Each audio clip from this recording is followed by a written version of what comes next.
Glory to God. So the revival in Nineveh. Praise God. The revival in Nineveh. And of course, our text comes from the book of Jonah, chapter 3, verses 1 to 10. And at this very moment, I would like you to bring, amen, to bring you into a journey towards Nineveh. What has happened to Nineveh? What has happened to Jonah? And what this message signifies to each and every one of us. Ano ba yung mensahe na to para sa bawat isa sa atin? Amen? So why does Nineveh needs a revival? Bakit kailangan niya ng revival? And of course, you and I need a revival. Sabihin mo sa katabi mo, we need a revival. Hallelujah. So just to summarize itong ating pag-aaralan ngayon about Jonah and Nineveh. So here we can see that Jonah was sent by God to Nineveh to proclaim God's judgment. But as we know, Jonah ran away. Jonah fled. He disobeyed God. And of course, because of this disobedience, this brought the storm along the way. And as you know, Jonah was swallowed by a big fish that God prepared. God prepared that big fish so that Jonah will not get drowned and has to move on and continue the journey towards his mission. So Jonah was swallowed by the big fish 3 days and 3 nights inside the belly. Nandun siya sa loob ng tiyan ng whale or big fish. But God gave Jonah the second chance to go to Nineveh. So the Ninevites, as they heard the message, they repented. And they believed God. And because of that, God relented from the disaster upon the Ninevites. Hallelujah. Glory to God. So at least you know the scenario, the summary of what we are about to study, to learn today. Amen? Can we all arise? And at this moment, I would like you to read, amen? This is quite long verses. As I said, 10 verses we have to read. Amen? And we need to practice our vocal cords, declare in faith, amen? Every word that we read today, read them loudly, amen, for ourselves. Hallelujah. Let's start all together. Jonah 3, verses 1 to 10. Now the word of the Lord came to Jonah the second time, saying, Arise, go to Nineveh, that great city, and preach to it the message that I tell you. So Jonah arose and went to Nineveh, according to the word of the Lord. Now Nineveh was an exceedingly great city, a 3-day journey in extent. And Jonah began to enter the city on the first day's walk. Then he cried out and said, Yet 40 days and Nineveh shall be overthrown. Amen. This is his message. Verse 4, sa Tagalog, para maganda. 40 araw pa at ang Nineveh ay mawawasak. Verse 5, nilagay ko sa Tagalog. At ang mga mamamayan ng Nineveh ay sumampalataya sa Diyos. Sila'y nagpahayag ng ayuno at nagsuot ng damit sako mula sa pinakadakila sa kanila hanggang sa pinakahamak sa kanila. Sa English, so the people of Nineveh believed God, proclaimed a fast, and put on sackcloth from the greatest to the least of them.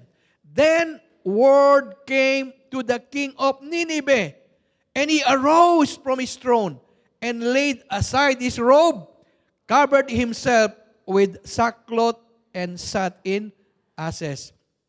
And he caused it to be proclaimed and published throughout Nineveh by the decree of the king and his nobles, saying, Let neither man nor beast, herd nor flock taste anything. Do not let them eat or drink water. 8. But let man and beast be covered with sackcloth and cry mightily to God. Yes, let everyone turn from his evil way and from the violence that is in his hands. Who can tell if God will turn and relent and turn away from his fierce anger so that we may not perish? Then God saw their works, and they turned from their evil way, and God relented from the disaster that He had said He would bring upon them, and He did not do it. Sa Tagalog, nang makita ng Diyos ang kanilang ginawa, na sila'y humiwalay sa kanilang masamang lakad, nagbago ng isip ang Diyos tungkol sa kasamaan na kanyang sinabing gagawin niya sa kanila, at hindi niya iyon ginawa. Hallelujah. Heavenly Father, once again, thank you so much for your word, and we just declare once again, you will speak to us, Holy Spirit. Move mightily in our midst. Let there be revival in our lives, in our homes, in this church, even as you speak to us. In Jesus' name, amen, amen. Praise God. Can we give the Lord a clap of praise once again? I do believe God will speak to us. Amen. Are we ready, saints? Would you like God to speak to you at this time? Can you just tell, Lord, speak to me? Amen. Lord, revive me. Hallelujah. Kulang yata ng faith, ng hallelujah. So the revival of Nineveh. So in our introduction, makikita po natin dito that the revival in Nineveh was considered the greatest revival in the history of mankind. Bakit kaya? Though there were so many revivals that had happened during our times, amen? But yet, they considered Nineveh's revival was the greatest. Bakit kaya? Just move on, okay? Remember that God sent a messenger, his own prophet Jonah. But yet, this prophet is so reluctant. He does not want to go. So that's why he ran away and fled.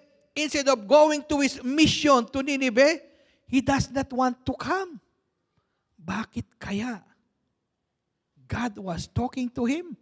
But yet this man, this prophet of God, he fled away. Instead of going east, amen? He went west on the opposite side. In short, he disobeyed God. A prophet of God disobeyed his master. Jonah, of course, he was a prophet to the 10 northern tribes of Israel. He was a contemporary of prophet Hosea and prophet Amos. And so that's why even in the New Testament, Jesus Christ himself, he affirmed that Jonah, amen, that experience of Jonah, amen, in Matthew chapter 12, verses 38 to 41, Jesus Christ himself, he talks about Jonah, what had happened with Jonah as he was in the belly of that great fish, 3 days and 3 nights. Ikaw kaya, yung kainin ng malaking isda, sugrado, mangangamoy bituka ka doon, di ba? Napakalansa, di ba? Yung iba nga, yung nalalansan pa sa isda, nandun pa kaya sa sa loob ng isda. So, as we know, Nineveh at this time, it was the capital city of Assyria. Assyria at that time is the conquering empire during those time. And is that great city, the capital city is Nineveh. And Nineveh was the most wicked, a city of bloodshed and violence. So the Ninevites are known for their brutalities, their atrocities. They torture people. They kill people, including children. So their evil ways and wickedness reach heaven. It reaches the throne room of God. And so that's why God at that time, He called Jonah, go to Nineveh. Amen? But as I said a while ago, Jonah was so reluctant. He wants to avoid that mission. Amen? Do you know where is Nineveh now? Nineveh is the same place as Mosul. This is in Iraq. And do you know who are the people here in Iraq, in Mosul? The ISIS are here. Amen? It's the same as before. The same spirit. Amen? So that's why, if you are the one, go to a mission to these people, will you go there? Of course, I do believe like Jonah, Lord, wag na lang ako. Si brother na lang, si sister na lang. Dalhin mo ko dun sa mapayapang lugar. Wag dito sa magulo. Amen? And this is the scenario. Hallelujah. So that's why here in our text, God sent Jonah to preach the message of doom and destruction. Sabi niya, I am about to destroy these people because of their violence, their brutalities, hallelujah, their atrocity. They are violent people. I want to destroy them, Jonah. But warn them first. I want to give them chance to repent. So as I said, at first, Jonah disobeyed God. But on the second time, finally, he went to Nineveh. Second time, second chance. The question is, again, why Jonah was so desperate, reluctant in avoiding this mission? Bakit ayaw niya? Ayaw niyang pumunta doon. Di ba? As I said, he ran away. Marami bang mga runaway preacher dito? Mga runaway prophets? Runaway messengers? God is sending you to a place and then, Lord, wag na lang, iba na lang. Dito ako pupunta, hindi dyan. Magulo dyan eh. So let us learn. Amen? God has a message for us. Learn and let us discuss and dive deeper into these dramatic events. Masyadong dramatic ito, ha? Yung mga mahilig dyan sa mga drama-drama, ito, maganda to. Amen? Yung mga Netflix, yung mga K-drama, napakaganda nito. Amen? Medyo dramatic yung message na to. Amen? This is the dramatic events.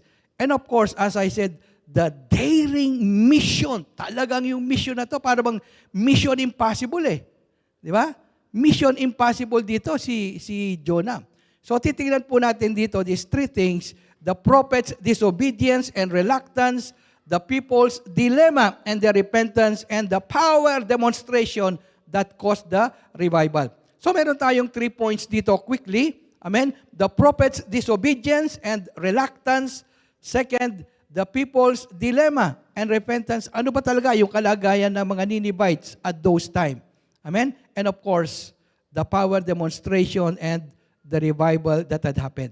So una, the prophet's disobedience and reluctance. Sabi ko nga, bakit kaya dinisobey ni Jonah the word of the Lord? Bakit ayaw niyang pumunta?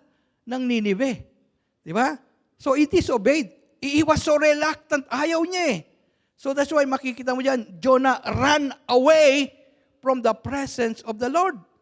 Ayaw talaga niya. Ayaw niya. Tingnan natin kung bakit ayaw niya. Okay? So 3 things. The prophet Jonah was reluctant. Ayaw talaga niya. To go to Nineveh. Bakit? Tingnan natin. Una, God's divine call to him. Sabi niya, go to Nineveh, Jonah, warn the people. Pangalawa, disobedience and reluctance. Ito nga, sabi ko nga, he fled. He ran away and disobeyed God. Hallelujah. Glory to God. And thirdly, the dramatic consequence. Consequence. May consequence yan. If you disobey God, there should be consequence. Definitely. So God sent a storm, and of course, God prepared a big fish to swallow Jonah, to be there in 3 days and 3 nights. Jonah, makinig ka. Yan. Diyan ka, I will deal you there 3 days and 3 nights in that big fish. Amen? So what it means, dito pa lang, dinidil na ni God itong reluctant preacher. Amen? Hallelujah. Let's move quickly. Amen? So the divine call. All of us have been called by God. Amen?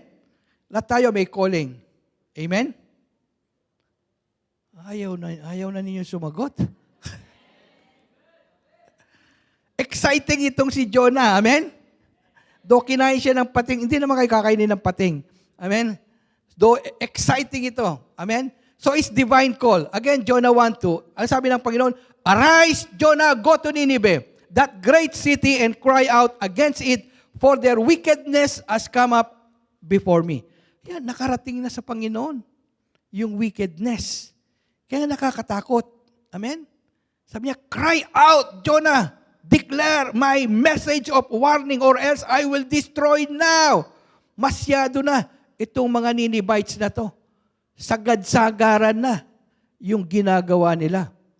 Amen? It reaches my throne room already. It's time to go. Jonah, preach the message there. Hallelujah. So, of course, God in His grace, He initiates to reach and warn the sinners of impending judgment.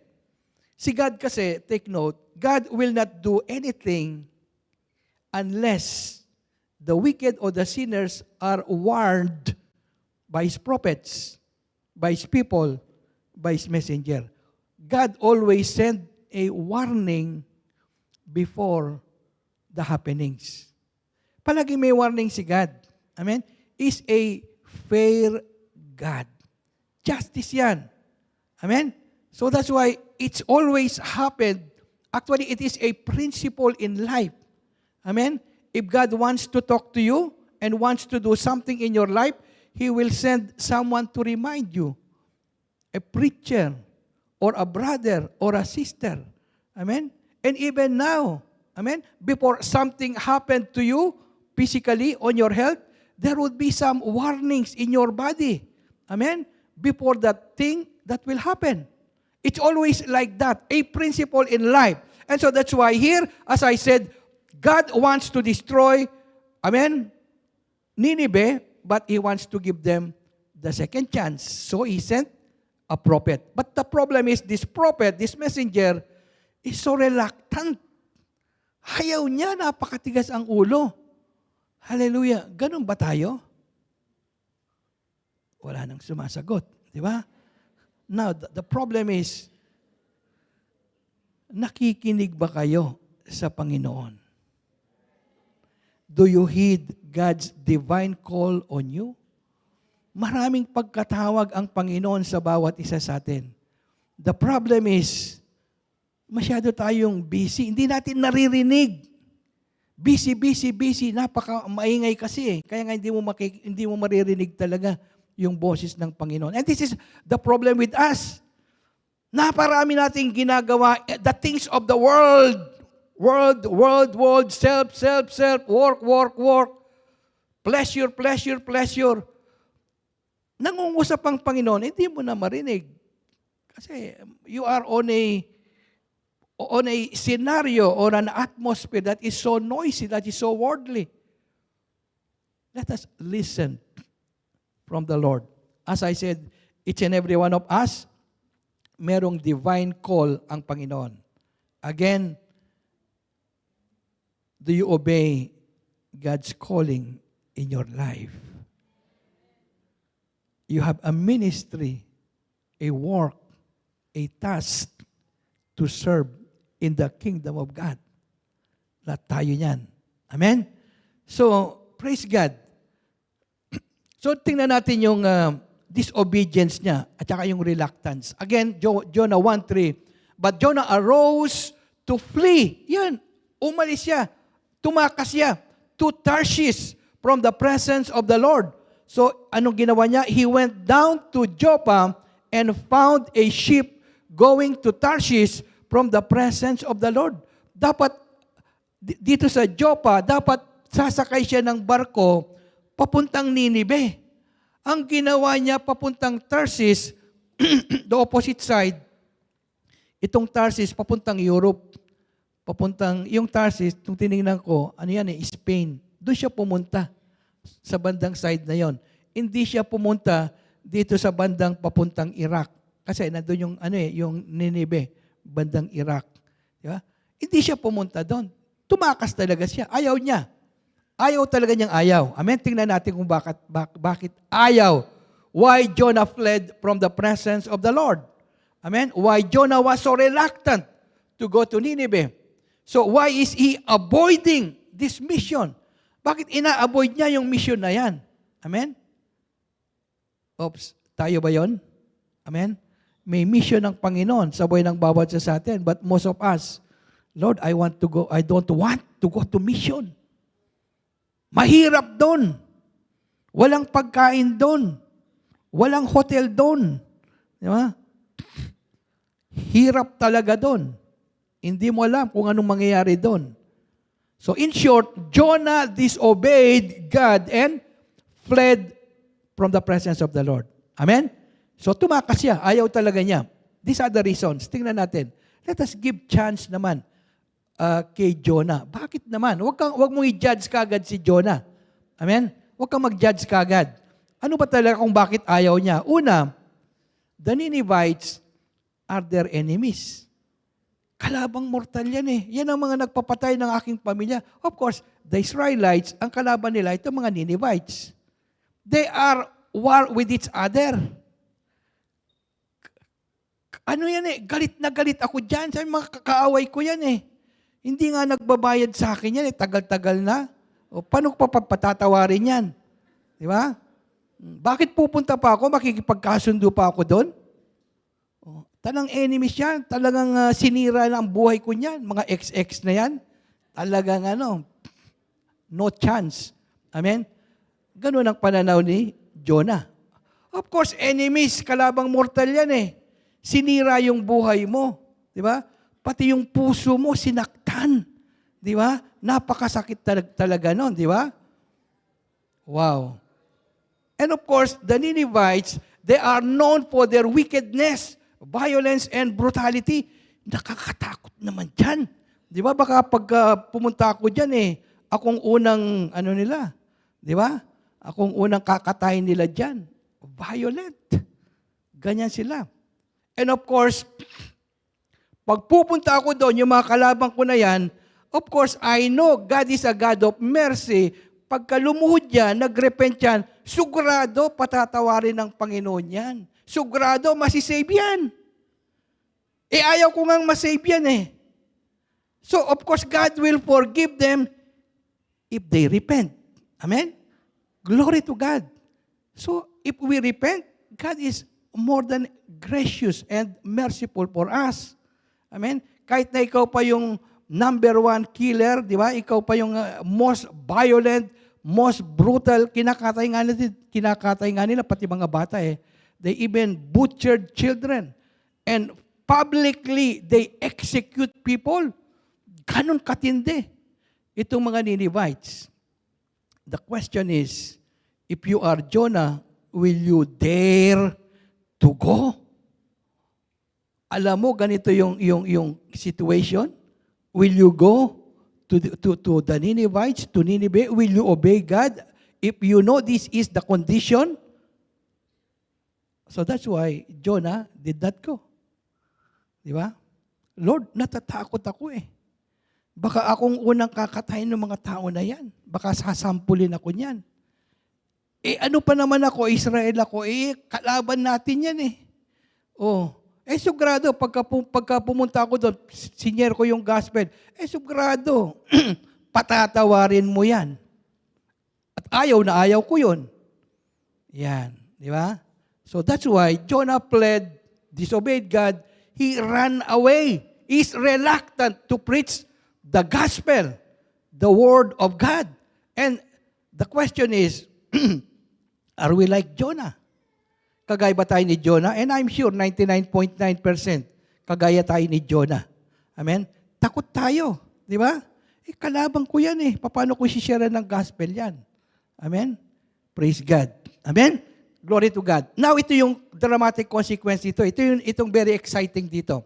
As I said, because God is a God of justice, there is always a consequence for whatever things we done. If you disobey God, of course, may mga negative consequences. But if you do good things, blessing upon blessing. Now, due to Jonah's disobedience, of course, as I said, dramatic events happened. Tingnan natin na itong mga drama na to. Napakaganda to. It's very exciting, as I said. Because as I read this one, na-excite ako eh. And I'm sure may-excite din kayo. Okay? As I said, these dramatic events, do titingnan mo, masyadong tawag doon, nakakatakot, masyadong daring, masyadong kamangha-mangha. Amen? So these dramatic events that had happened, of course, this will eventually fulfill God's redemptive plan to save the people, to save all people, of course, to save all people, including the Ninevites, which are the most wicked people on planet Earth during those times. Amen? So, ano pala yan? This will lead, amen? God is orchestrating, kasama pala yan sa plano ni God. Amen? Kasama yan. Okay. Ano yung mga dramatic events na to? As I said, because of these dramatic events, so God gagawin niyang mga daluyan yan, a vessel, a channel for the Ninevites to repent. What it means, ang gusto ko lang sabihin dito, all things work together for good to them that loves the Lord. Kaya nga, tingnan nga natin itong mga dramatic events na to as they prosper on, habang we go through them, makikita mo talaga dito na in everything give thanks. Consider it joy when you experience various kind of trials and testing. What it means, God is sovereign. Okay, tingnan natin. Una, bakit nagkaroon ng great storm? Di ba? Jonah 1:4. But the Lord sent out a great wind on the sea, and there was a mighty tempest on the sea, so that the ship was about to be broken up. Amen? Kasi at this time, from Joppa, itong barko, papunta ng west, papunta ng Europe, ng Spain. Di ba? Anong gagawin ni God? Oops, tumatakas na tong anak ko Nandun sa barko na yon. So anong gagawin ni God? Gagawa ko ng paraan, storm, para yung barko na to, pupunta ngayon ng di ba? Pupunta ng eastward, pupunta ng Nineveh, sa Joppa. Wow. Tingnan natin ang eksena na to. Okay? So God sent a storm. Kasi lumalayo na Lumalayo na itong preacher na to, lumalayo na yung messenger, the man of God. Tumatakas na So God will send something to stop him. Yan, ito na nga yung great storm. Yan, binagyo sila. Amen? So everyone, natakot sila. So anong nangyari ngayon? In short, Jonah was thrown into the sea. So nalaman itong mga, the people, the boatmen who are all inside the boat, they know this is a sort of punishment. So alam nila, so that's why they cast lots among themselves. Sino kaya ang may pakulo, may kasalanan dito kung bakit binagyo tayo? Yan, they cast lots. In short, that lot, nagbunutan sila, si Jonah pala ang salarin. Kaya nga dumating yung bagyo. Amen? So, and he said to them, anong sabi ni Jonah? In short, sabi ni Jonah, pick me up. Ako yun, pick me up. And just throw me into the sea. Tapon nyo na lang ako dun sa dagat. Then, the sea will become calm for you. Yan. Ako kasi yung problema dito. Sabi niya, ako yung salarin. Kaya nga dumating yung bagyo na to sa buhay ninyo. Itapon nyo na lang ako para yung bagyo na yan, hindi na rin kayo malunod o magperis. For I know that this great tempest is because of me. Wow. Natatanda niyo yung kwento ni Achan? And because of one man, the whole nation of Israel, natatalo sila sa gera because of one man, Achan, na nagkasala. Amen? So sabi niya dito, just throw me into the sea. Yan. Tinapon siya. Ikaw kaya, itatapon ka sa dagat. Of course, siguro sabihin mo, hindi ako yun. Yan. Pero ito, inamin niya. Amen? Throw me into the sea. And then of course, obviously, nung tinapon nga siya sa dagat, the storm ceased. Huminto. Verse 15. So they pick up Jonah and throw him into the sea, and the sea ceased. Yon, from its raging. Huminto yung bagyo. Alam niyo kung nangyari dito, do you know what had happened here? The boat people, they believe on the God of Jonah. Na-save sila. Amen? Because of this storm. Kaya nga, all things work together for good. Kahit nandiyan ka sa bagyo ng buhay mo, huwag kang malungkot. God is still there in the boat. He will see to it, masisave lahat. Ito nga, na-save. Itong mga people na to, because now they believe that the God of Jonah is the true God. Kaya nga itapon nyo lang ako, ihinto yung bagyo. Huminto nga. Amen? So that's why they were saved. Amen. Di ba? Nakakamangha, di ba? Masyadong dramatic. Amen. Pangatlo, of course, tinapon siya. Tinapon siya sa dagat. Sabi siguro ni Jonah, katapusan ko na to. Pero hindi. Anong ginawa ni God? God prepared a big fish. Naghihintay na pala. Yung malaking isda doon, naghihintay na. Jonah, tumalong ka na. Sasaluin kita. Sabi nung isda. Parang ganon, di ba? So, verse 17. Now, the Lord prepared. Prepared. Sinong nag-prepared ng big fish? Si God. Pinrepare niya. Hindi lang by accident yun. The Lord prepared. Hinanda niya to swallow Jonah. Bakit to swallow Jonah? Hindi para mamatay si Jonah doon. Para hindi malunod si Jonah. Kasi kung lalangoy si Jonah doon sa dagat, malulunod yun, sugrado. But God prepared. Wow! Di ba? A fish to swallow him. And Jonah was in the belly of the fish 3 days and 3 nights. Akala ni Jonah, katapusan na niya yon. Akala mo siguro, katapusan mo na, di ba? Hindi pa. God is just doing things for you para masave ka. Kasi Jonah, gusto ko tang isave. Gusto ko mabuhay ka pa, Jonah, kasi gusto ko makarating ka ng Nineveh. Kaya nga, pinrepair ko yung malaking isda na yan because I have planned for you. I have a mission for you.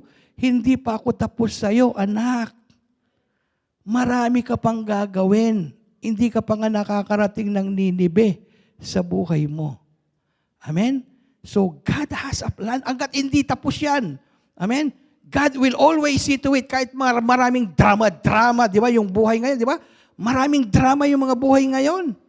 Amen? Mukhang walang nag-aamen. Mukhang masasaya lata. Amen? Mas puro masasaya ba? Wala bang drama-drama? O doon lang sa Netflix yon. Okay, drama lang yon. Amen? So, anong nangyari ngayon? So, Jonah was inside the fish. Anong nangyari dito? Ito na ngayon. Bakit inside the fish? Kasi dito, God has to deal Jonah. I-deal niya muna si Jonah bago yung Nineveh. I-deal niya muna yung preacher bago yung congregation. There is something wrong with Jonah. There is something wrong with the preacher. Amen? There is something wrong with the missionary.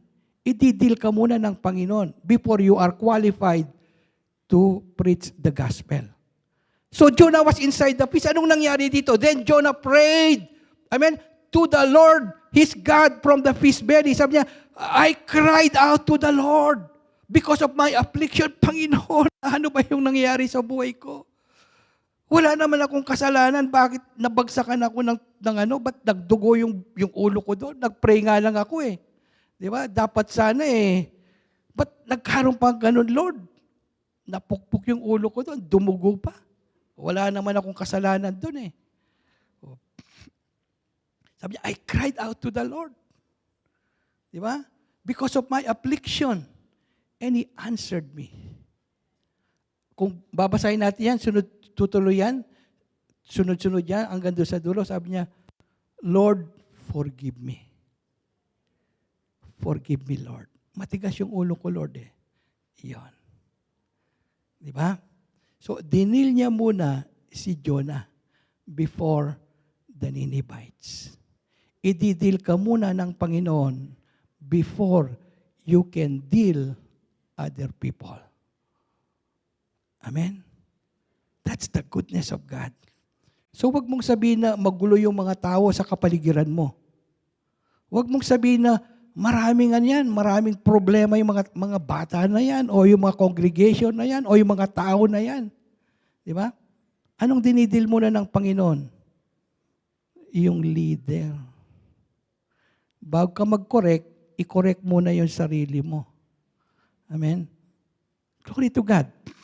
Masyadong dramatic, di ba? So ngayon, of course, dumating na yung 3 days and 3 nights, parang the story of the Lord Jesus Christ, di ba? He was buried, di ba? After 3 days, He rose again. Kaya nga after 3 days, boom, di ba? Lumabas na siya from the fish, di ba? Parang 3 days, patay siya, pero after 3 days, nabuhay siya maguli. Hallelujah! So it's a miracle. So sabi ko nga, very, very interesting ito eh, how God works in our situation. Ano pa lang to yung sinasabi ko sa inyo? Partial pa lang yan, wala pa tayo sa climax. So, fish vomited Jonah. Ayan. So the Lord spoke to the fish. Kinausap pala ni God yung isda. Nakakausap pala yung mga isda. Kaya yung iba, kinakausap pati yung mga aso, di ba? Kinakausap yung mga pusa. Totoo naman yun. They can, hindi lang sila makakasagot ng, Amen, praise the Lord. Hindi lang sila makakasagot ng ganon. Pero, alam nila, pagka sinabing, ops, huwag mong kainin yan, ops, upo ka lang dyan. Sumusunod sila, di ba? Yung isda, sabi ni Lord, He spoke to the fish, sabi niya, sige, iluwa mo na si Jonah. Huwag dun sa gitna, dun sa dry land. Sumunod naman yung isda, di ba? Sumunod ba yung isda? Of course. Amen? With God, all things are possible.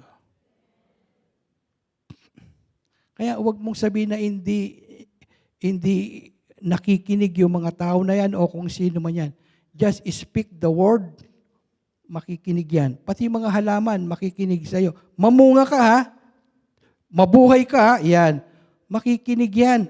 And that is true. Amen? Yung pagkain ko na to ha, dapat lalakas ako dito, dapat gagaling ako dito. Kinakausap mo lang yung pagkain, di ba? Kaya nagpipray ka, di ba? Lord, dapat maging malusog ako. Di ba? And that is true. Okay? So that's why God spoke to the fish. Yan. Ngayon, the question is, why all this drama? Ito yung climax dito eh. Hindi pa natin nakikita yung climax. Bakit puro drama na tinapon siya sa dagat, na doon yung storm, kinain siya ng pating, nandun siya sa gitna, nandun siya 3 days and 3 nights. He was vomited on the dry ground. Puro drama, di ba? Napakaganda yung drama ni Jonah dito. So why? Ito yung ano dito. Sabi nga, ito yung very interesting dito eh. God inallow ni God yan. God is sovereign. Kaya pagka may nangyari sa buhay mo, huwag mong sisihin ng Panginoon, ha? Huwag mong sisihin. God allowed and orchestrated. Pinlano niya, ginawa talaga niya to, orchestrated all this negative consequence. Puro mga negative yan, di ba? Puro hindi magaganda, di ba? Kaya negative eh. God allowed Jonah to experience all these things. Why? Bakit? Bakit yung dagat? Bakit yung pating? Bakit niluwa siya nung pating, nung big fish, dun sa dagat, dun sa lupa? Bakit? This is all God's plan. Ito yung mystery dito eh. Why? Because si God pala, ginagamit niya every situation, every drama, every moment. Why? Bakit? Not to harm Jonah, di ba? Not to harm the people, sabi niya, but to prosper you, sabi ni God, di ba? Bakit inallow ni God to? To pave the way para ito pala kailangan ni Jonah na mangyari to pave the way for his perilous mission. Nakakatakot kasi yung mission niya eh.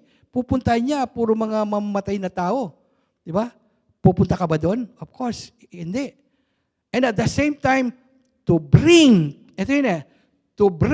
the sinful, wicked Ninevites into repentance.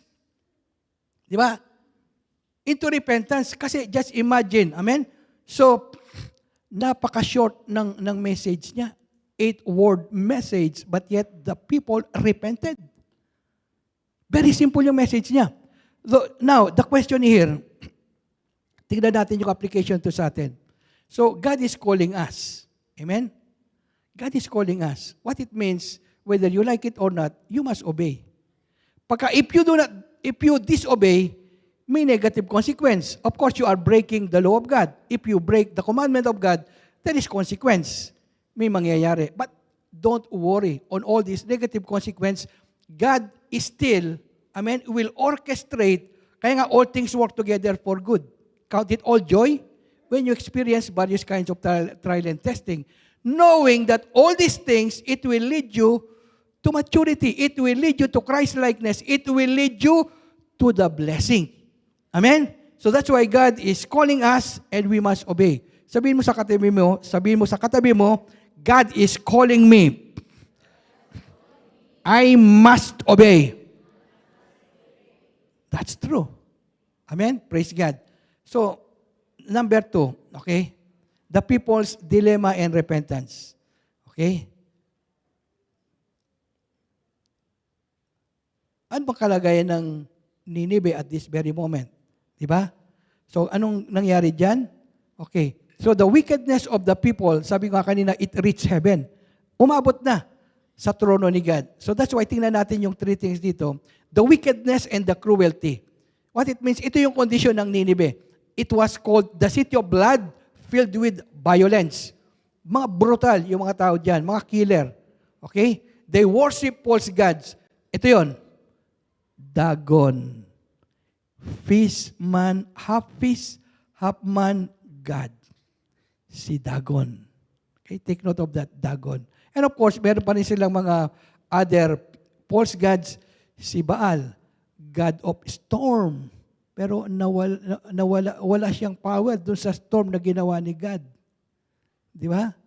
Si Star, si Star ito, mga immoralities na yan, mga sexual immorality, yan ang mga inintroduce niyan. So there are so many false gods, in short, in Nineveh.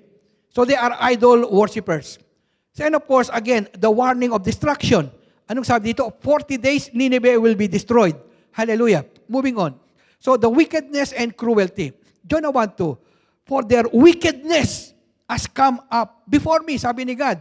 And then Jonah 3:8, let everyone turn from his evil way. Sabi nung hari, ito na yung hari dito, yung king, sabi niya, let everyone turn from his evil way. Alam nung hari. And from the violence that is in his hand. Okay? So nakita natin yung wickedness and the cruelty of the Ninevites. and what is happening at Nineveh at this time. Sugad-sagaran na. Sabi ng Panginoon, sobra na, sobra na. Enough is enough. Amen? Praise God.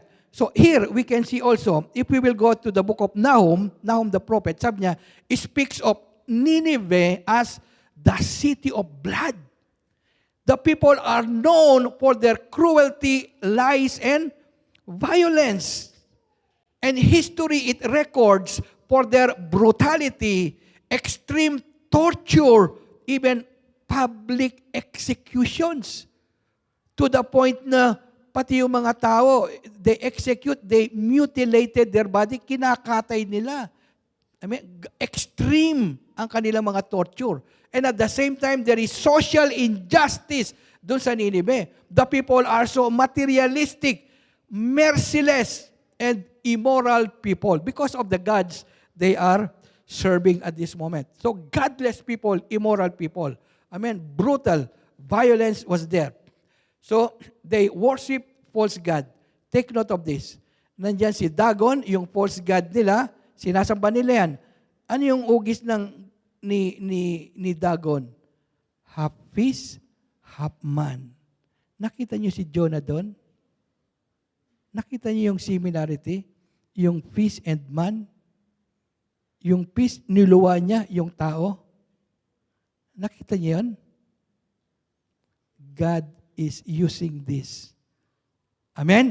Praise God. So, Nineveh, a center of idolatry, witchcraft, and sacred prostitution. It's because of their goddess Star. Prostitution. So, they worship so many false gods. Nandiyan na si Star, goddess of love and war.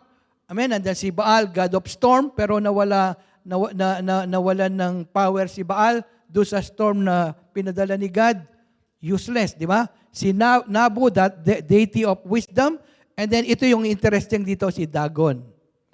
Dagon meaning fishman deity. Dagon. Okay? Sino si Dagon? Yan. Si Dagon, half man, half fish deity. Yan ang prominent worship nila during the time of Jonah. So that's why merong big fish and Jonah. Yung big fish, niluwa. Di ba? Doon sa dry land.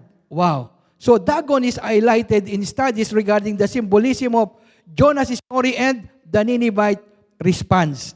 Amen? Praise God. So now, are we like the Ninevites? Of course, the Ninevites, they are immoral, idolatrous people. And I hope we are not.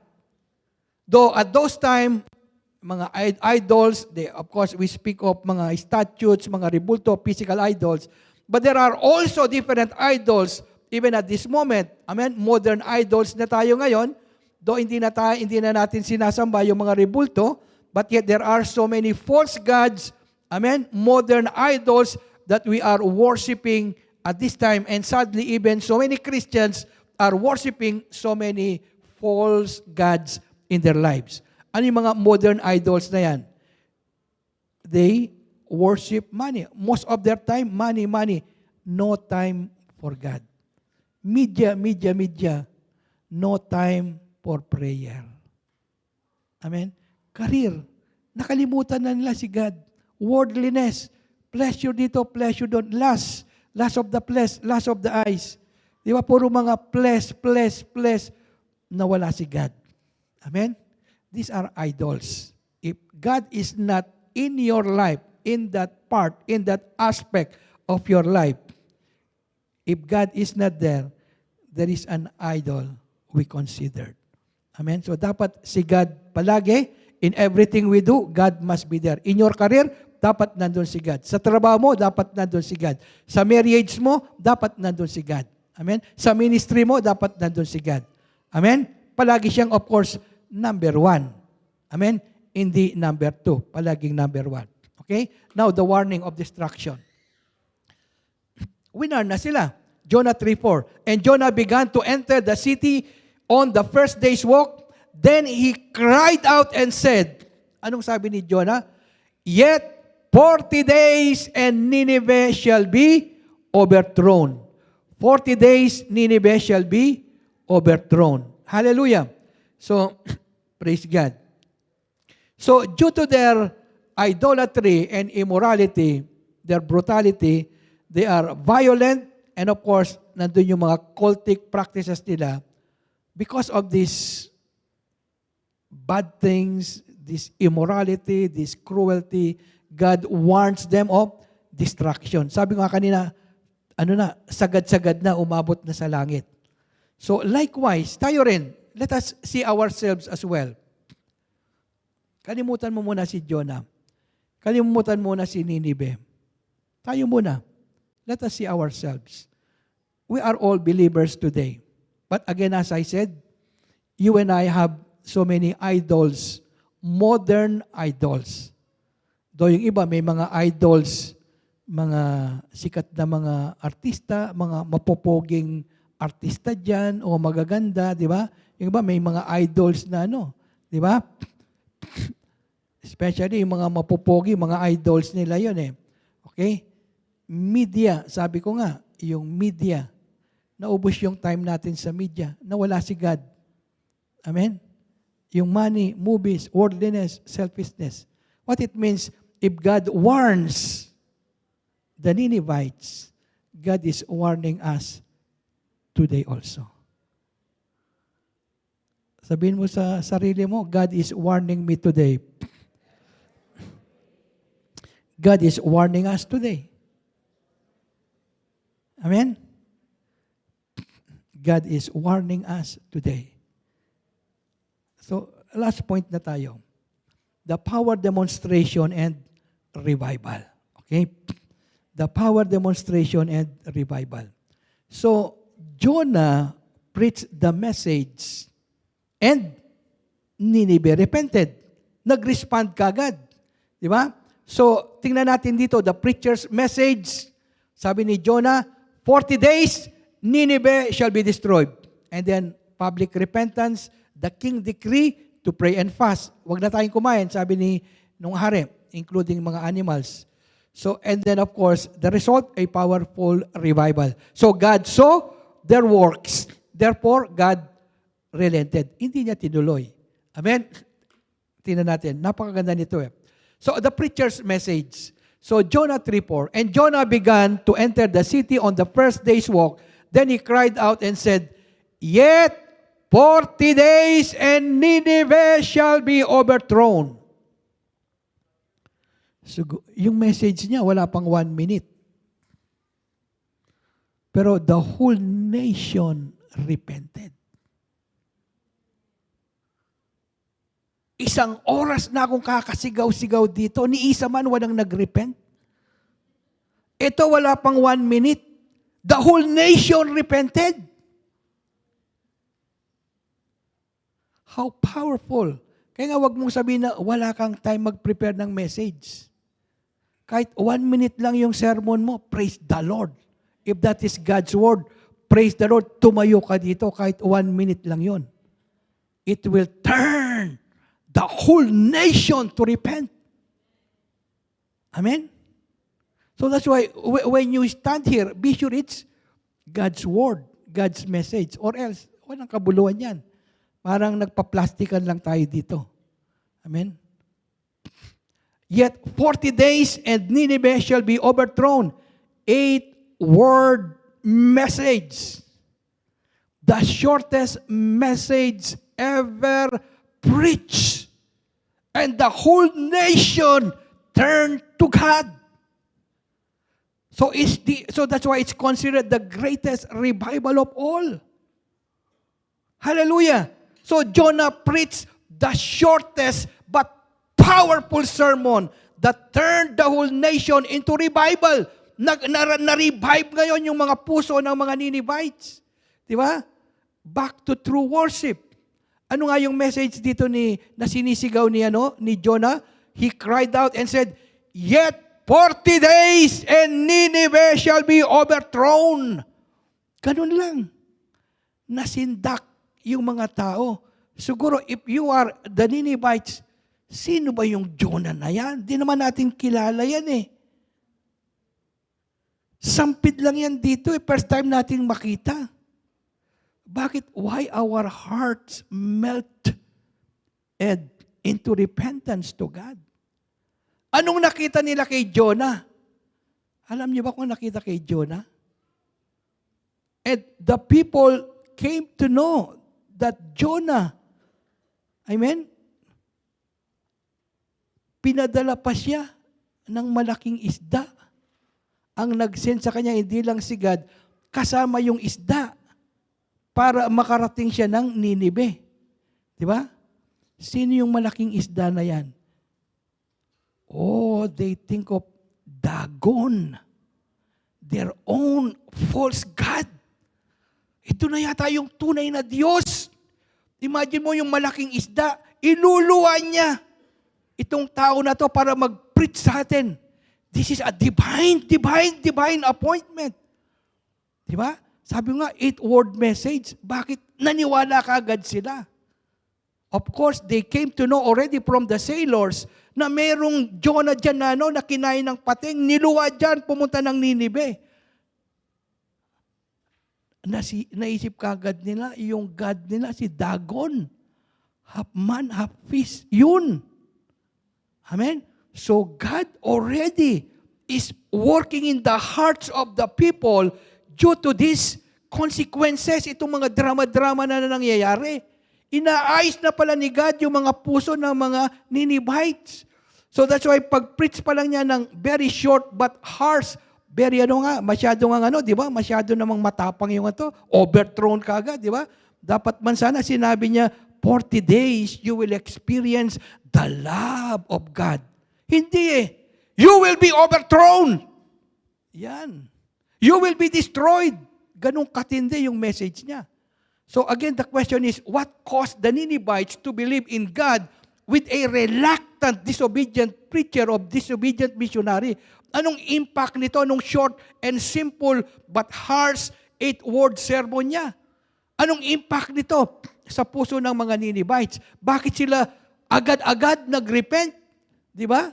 Anong nakita nila dito sa, of course, alam nila itong reluctant, disobedient pa yan, yung preacher na yan. Hallelujah! So ito, tingnan natin, bakit nagkaroon agad ng public repentance? Jonah 3:5. So the people of Nineveh believe God. Believe God. Di ba? Binasa na natin kanina, verse 4. Pero dito, they believe God, proclaimed a fast, and put on sackcloth from the greatest to the least of them. The whole nation. Wow, kasama na yung hari dyan. So that's why as Jonah preached God's message, the people repented and they believed God.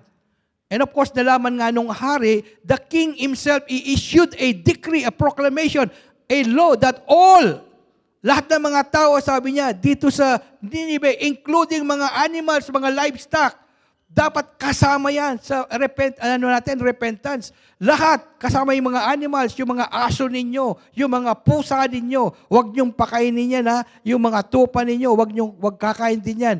Amen? Huwag din iinom. Amen? Ng tubig. Amen? So what it means, all are required to pray and fast. Hindi lang prayer and fasting na ginagawa natin, with sackcloth pa.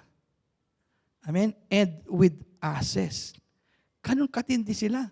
Tayo, sabihin mo lang na magdi-declare yung church, prayer and fasting tayo Ikaw na lang, pastor.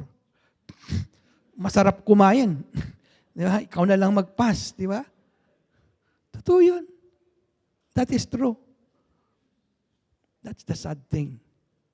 Okay? We are not really serious about our life, about God, about our ministry. We don't care about people. Amen? That's the sad thing. Amen? Pero at this time, the king ordered, nag-decree, lahat mag-prayer and fasting. Amen? And because of that, anong nangyari? God saw. Nakita nila. So here, what we see here, the Ninevites repented publicly. Lahat. Nandun sa kalye. Nandun sila, lumuluhod. Nananalangin, Panginoon, nagkasala po kami. Patawarin niyo kami. Ikaw kaya, pwede kang lumuhod dun sa labas ng bahay mo? Dito lang ayaw mong lumuhod dito Sila, publicly, lumuhod, umiyak, nananalangin. Tayo kaya, the more we need a revival. That revival must start within our hearts. Pag dinig nila ng message, nag-repent ka agad. Tayo nga dito Di ba? 9:30 na, wala pa. 10:00 na. Praise the Lord. Praise the Lord. We need revival, saints. If we are really serious about God, it must change first in our hearts. Kung mahal mo talaga ang Panginoon, pakita mo sa Panginoon kung seryoso ka talaga. Amen? But now we are seeing, as I said, the more, hindi lang pala yung mga Ninevites ang kailangan ng revival. Tayo mismo. Of course, it must start with Jonah, sa leader. And then, susunod na yung congregation. Amen? Will you surrender all? Wala na, di ba?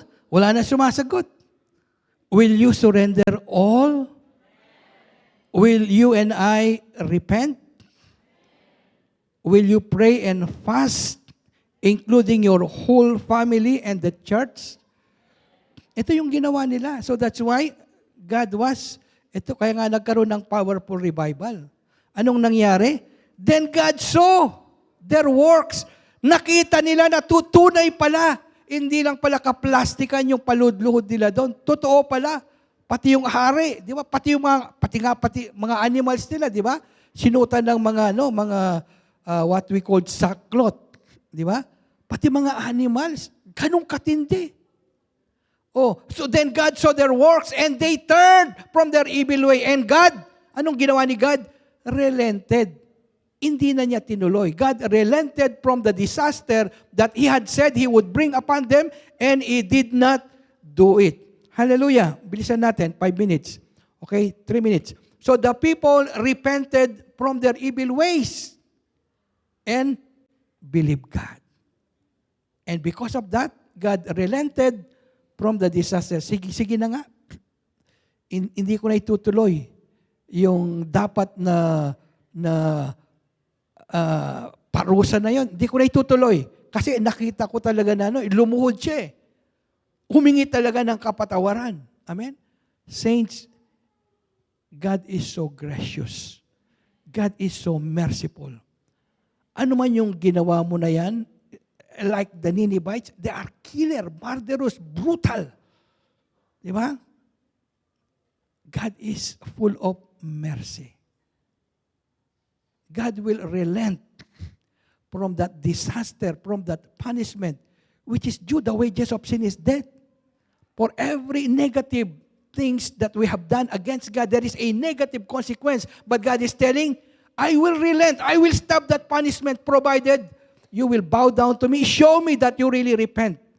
Pakita mo sa akin na talagang you turn from your evil ways and that wickedness. Then God is saying, I will relent. I will not do anymore the things that I want to do against you. So God relented from the disaster. So Nineveh had a great revival. Nagkaroon sila ng malaking revival ngayon. Masaya sila ngayon. They celebrated. Amen? Praise God. So saints, like Jonah, like the Ninevites, you and I need a revival. Can we tell ourselves, can we tell God, Lord, I need a revival. Lord, I need revival for my family. I need revival for my church. Amen. So, glory to God. Amen. So, would you like to experience that great revival in your life, your health, your family, your finance, your career, your ministry? Take note, repentance leads to revival. Repentance. Sabihin mo sa katabi mo, repentance. Ulitin mo, repentance. Ulitin mo sa kanya, pagsisisi. Yan. Baka hindi niya naintindihan yung English eh. So, Lord, send us a revival. Hallelujah. Glory to God. So, sa ating conclusion, so God calls and commands His own people to do the ministry and the task entrusted to us. Amen? So, we have to do it. So, God expects us full obedience to His word. This obedience will result in dramatic consequence. So, that's why God, relentless love, will chase after you. Ahabulin ka ng pag-ibig ng Panginoon. Tandaan mo yan, hindi ka tatantanan ng Panginoon hanggat hindi ka nagsisisi. Until you obey that call, until you convey God's message to the people, until you fulfill your ministry, by all means, dapat gawin mo yan. Amen? God sends a prophet, God sends a messenger or a missionary or a preacher to warn you first before the impending judgment. Amen? So whatever your situation, mga kapatid, whatever challenges, pains, hurts, or even sicknesses, or addiction, or bondages, take note, like the Ninevites, God's mercy and grace abounds. Amen? So anong ginawa ang gagawin natin? Come. Come to Him in humbleness, in repentance, in prayer, in fasting. He will surely pardon. He will surely meet our needs. Surely there would be revival in our lives. Amen. Anong challenge natin ngayon? Can we all arise? Fulfill, saints, you and I need to fulfill your ministry and your calling. Do not run away. Do not run away. Be obedient to the call. Amen? Surrender all to God. All your idols, all your evil ways, and even our hearts, it must be surrendered to God in humility and repentance. Pray and fast for God's mercy.